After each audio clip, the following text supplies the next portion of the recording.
In the initial days following Israel's attack on Syria, the nation experienced significant turmoil and disarray. Israel conducted extensive bombing campaigns, resulting in numerous civilian casualties and the destruction of thousands of homes. The American representative from the State Department defended Israel's annexation of Syrian territory in the Golan Heights. Suleiman Hillel al-Assad, cousin of Bashar al-Assad, was executed in a public square in Latakia. A monument dedicated to Hafez al-Assad was demolished. Militant groups continued their assaults on civilians and engaged in acts of ethnic cleansing. Syrian militants also set fire to the mausoleum of Bashar al-Assad's family.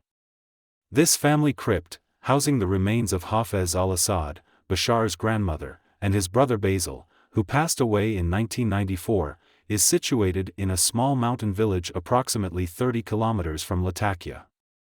In response to the unfolding events, the Russian State Duma advocated for granting Russian citizenship to Bashar al-Assad, with MP Zurevlev asserting that Assad has contributed significantly to Russia. After seeking asylum in Russia, Bashar al-Assad issued his first statement since relocating. In this statement, Assad clarified that he did not depart from Syria deliberately or during the final moments of the conflict. He remained in Damascus until the early hours of December 8, coordinating with Russian allies for a transition to Latakia as terrorism escalated. Upon reaching the Russian Khmeimim base, he realized that the military had retreated, and Moscow had arranged his evacuation following the fall of Damascus.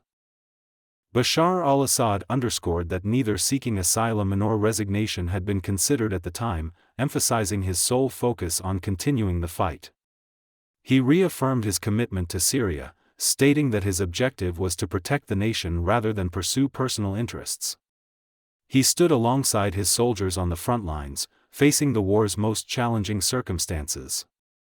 Despite the diminished significance of his role as president amid the state's collapse, his dedication to Syria remains steadfast, and he expresses hope for the country's future independence.